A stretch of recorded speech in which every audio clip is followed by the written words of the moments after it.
ഇപ്പോൾ ഷിരൂരിൽ നിന്ന് വരുന്ന ഏറ്റവും പുതിയ വിവരം രക്ഷാപ്രവർത്തനത്തിനായി കൂടുതൽ മെഷീൻ എത്തിക്കുന്നു എന്നുള്ളതാണ്. ആ മെഷീൻ നിലവിലെ പ്രതിസന്ധിക്ക് പരിഹാരമാകുന്ന തരത്തിലേക്കുള്ളൊരു മെഷീനാണ്. ഫ്ലോട്ടിംഗ് ഫാൻറ്റൂൺ എന്നാണ് മെഷീൻ്റെ പേര്. ജലോപരിതലത്തിൽ പൊങ്ങിക്കിടക്കുന്ന തരത്തിലേക്കുള്ള ഒരു മെഷീൻ അതാണ്. അപ്പോൾ അങ്ങനെയാകുമ്പോൾ ഡൈവേഴ്സിന് അത് ഗുണം ചെയ്യും. അവർക്ക് സുരക്ഷ നൽകുന്ന തരത്തിലേക്ക് ഉള്ളതാണ് എന്നുള്ളതാണ്. അത് ലോറി എവിടെയെന്ന് അതിലൂടെ കൃത്യമായി തന്നെ പിന്നീട് ലൊക്കേറ്റ് ചെയ്ത് എടുക്കാൻ ഡൈവേഴ്സിന് കഴിയും എന്നുള്ളതാണ്. ഷഫീദ് റാവുത്തർ ഒരിക്കൽ കൂടിയുണ്ട്.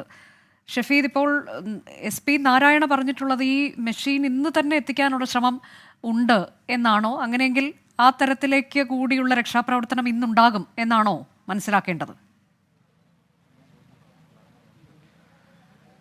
നിലവിലത്തെ സാഹചര്യത്തിൽ നമുക്ക് അത് എത്തിക്കാൻ കഴിഞ്ഞെങ്കിലും, അതായത് ഷിരൂർ മേഖലയിൽ എത്തിക്കാൻ കഴിഞ്ഞെങ്കിലും ഏത് തരത്തിലേക്ക് അത് ഇറക്കാൻ കഴിയും, കാലാവസ്ഥ എങ്ങനെ ഉണ്ടാകുമെന്നടക്കമുള്ള കാര്യങ്ങൾ എപ്പോഴും സംശയമുണ്ട്. സമയം മുൻപ് നമ്മളോട് സംസാരിച്ച ഉത്തര കന്നഡ SP അടക്കമുള്ള ആളുകൾ ഇതുമായി ബന്ധപ്പെട്ട് നമ്മളോട് പറഞ്ഞതും അങ്ങനെയാണ്. നിലവിൽ ഇപ്പോഴത്തെ സാഹചര്യം ഇപ്പോൾ മാത്രം, അതായത് കഴിഞ്ഞ ഒരു മണിക്കൂറായി മാത്രം മഴ മാറി നിൽക്കുന്നുണ്ട്. പക്ഷേ ഏത് സമയവും മഴ പെയ്യാം എന്നുള്ള ഒരു സാഹചര്യമാണ് ഷില്ലൂരിലുള്ളത്.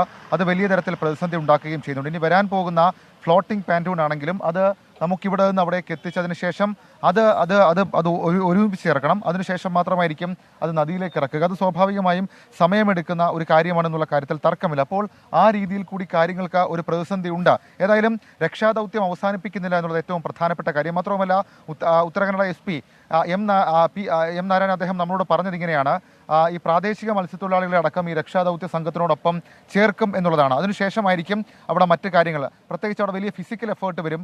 ഈ ഫ്ലോട്ടിംഗ് പാൻറ്റൂൺ വരുമ്പോൾ അത് നദിയിലേക്ക് ഇറക്കാനും ബന്ധിപ്പിക്കാനും ഒക്കെ വലിയൊരു ഫിസിക്കൽ എഫേർട്ട് വേണ്ടി വരും.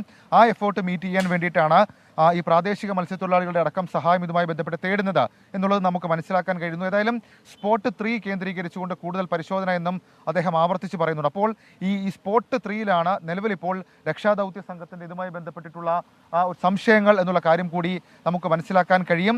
ഏതായാലും ഇതിനൊക്കെ ആവശ്യം ഈ കാലാവസ്ഥ ഒന്ന് അനുകൂലമാകണം. രണ്ടാമത്തെ പ്രധാനപ്പെട്ട കാര്യം, അങ്ങനെ കാലാവസ്ഥ അനുകൂലമായാൽ പോലും അതിൽ ഏറ്റവും ശ്രദ്ധേയമായിട്ടുള്ളൊരു കാര്യമെന്ന് പറയുന്നത് ഈ ഡൈവിംഗ് സംഘത്തിന് അവരുടെ ഒരു സഹായം അല്ലെങ്കിൽ അവരുടെ ഒരു നീക്കം ഇതിൽ ഏറ്റവും നിർണായകമാകും. അതേത് രീതിയിലുണ്ടാകും എന്നുള്ളതും ഇതിൽ നമ്മൾ നോക്കിക്കാണേണ്ട ഒരു കാര്യമാണ്. അങ്ങനെ ആകെ മൊത്തം നമുക്ക് മുൻപിൽ പ്രതിസന്ധികൾ മാത്രമാണുള്ളത്.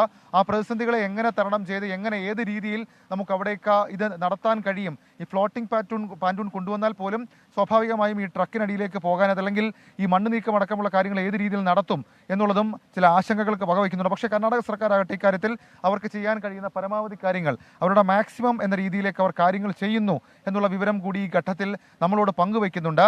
അതും ഒരു സുപ്രധാനമായിട്ടുള്ള കാര്യമാണ്. ഏതായാലും അഡ്മിനിസ്ട്രേഷൻ സിസ്റ്റം മുഴുവൻ, ഈ ഉത്തര കന്നഡ അഡ്മിനിസ്ട്രേഷൻ സിസ്റ്റം മുഴുവൻ ഇവിടെ തന്നെ, അതായത് ഷിരൂരിൽ തന്നെ ക്യാമ്പ് ചെയ്യുന്നു എന്നുള്ളതും ശ്രദ്ധേയമായിട്ടുള്ള കാര്യം. ഇപ്പോൾ മന്ത്രി മുഹമ്മദ് റിയാസ് ഈ സംഭവ സ്ഥലത്ത് തന്നെയുണ്ട്. അദ്ദേഹം അതുമായി ബന്ധപ്പെട്ട് പറയുന്നതും എല്ലാ തരത്തിലുള്ള നീക്കങ്ങളും, സാധ്യമായിട്ടുള്ള എല്ലാ തരത്തിലുള്ള നീക്കങ്ങളും ചെയ്യാൻ കഴിയുന്ന രീതിയിലേക്ക് ചെയ്യും എന്നുള്ളതാണ്. അദ്ദേഹം നാളെ കൂടി ഇവിടെ തുടരും എന്നുള്ളത് നമുക്ക് മനസ്സിലാക്കാൻ കഴിയുന്നു. ഇപ്പോൾ മന്ത്രി മുഹമ്മദ് റിയാസ് അദ്ദേഹം നമ്മോട് മുൻപ് സംസാരിച്ചിരുന്നു. അദ്ദേഹം മടങ്ങുകയാണ്. അത് നമുക്ക് ദൃശ്യങ്ങളിൽ കാണാൻ സാധിക്കും.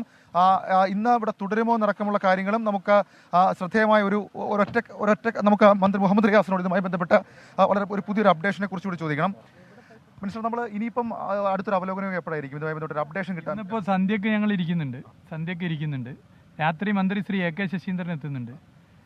പിന്നെ നാളെ രാവിലെയും പുതിയ ഓരോ ഡെവലപ്മെൻറ്റും നോക്കി ഞങ്ങൾ ഇരുന്ന് കർണാടക ഗവൺമെൻറ്റുമായി കൂട്ടായി നിന്ന് ചർച്ച ചെയ്ത് രക്ഷാദൗത്യത്തിൽ ഒരടി പിറകോട്ട് പോകാതെ സാധ്യമാകുന്ന എല്ലാ കാര്യങ്ങളും ചെയ്യുക. പ്രതികൂല കാലാവസ്ഥയാണ്, എന്നാൽ പ്രതികൂല കാലാവസ്ഥയിൽ ചെയ്യാൻ പറ്റുന്ന ചില കാര്യങ്ങളുണ്ട്, അത് ചെയ്യുക. അപ്പോൾ ഫാൻറ്റൂണിൻ്റെ ഉപയോഗം, അതുപോലെ തന്നെ കാലാവസ്ഥ അനുകൂലമാകുമ്പോൾ രക്ഷാദൗത്യം അതിൻ്റെ ഫുൾ ഫ്ലഡ്ജിൽ മുന്നോട്ട് പോവുക. ഒറ്റ സംശയം, അതായത് ഇപ്പോൾ അവിടെ സ്പോട്ട് കണ്ടല്ലോ, ഇപ്പോഴും ഈ കാർവാർ SP പറഞ്ഞത് 3ാമത്തെ സ്പോട്ട് കേന്ദ്രീകരിച്ച് കൂടുതൽ പരിശോധന എന്നുള്ളതാണ്. അപ്പോൾ അങ്ങനെ ഒരു സാങ്കേതിക വിവരങ്ങൾ കൈമാറുന്നുണ്ടോ അവർ? ഇപ്പോൾ 1 മണിക്കൂർ കഴിഞ്ഞാൽ ചില കാര്യങ്ങൾ കൂടി ചർച്ച ചെയ്യാമെന്ന് പറഞ്ഞിട്ടുണ്ട്. അത് 1 മണിക്കൂർ ഞങ്ങളും ചർച്ച ചെയ്യും. ഏതായാലും മന്ത്രി മുഹമ്മദ് റിയാസ് ഇപ്പോൾ തുടരുകയാണ് ഷിരൂരിൽ. അദ്ദേഹം നാളെയും അതുമായി ബന്ധപ്പെട്ട് അദ്ദേഹം ഉണ്ടാകും എന്നുള്ള കാര്യം പറയുന്നുണ്ട്. 1 മണിക്കൂർ. ഇന്നിപ്പോൾ അല്പസമയത്തിനകം അടുത്ത യോഗം ഉണ്ടാകും. നാളെ കൂടുതൽ യോഗങ്ങൾ, അതിന്റെയൊക്കെ അടിസ്ഥാനത്തിലുള്ള തുടർ രക്ഷാദൗത്യം എന്നാണ് PM മുഹമ്മദ് റിയാസ് മിനിസ്റ്റർ വ്യക്തമാക്കിയത്.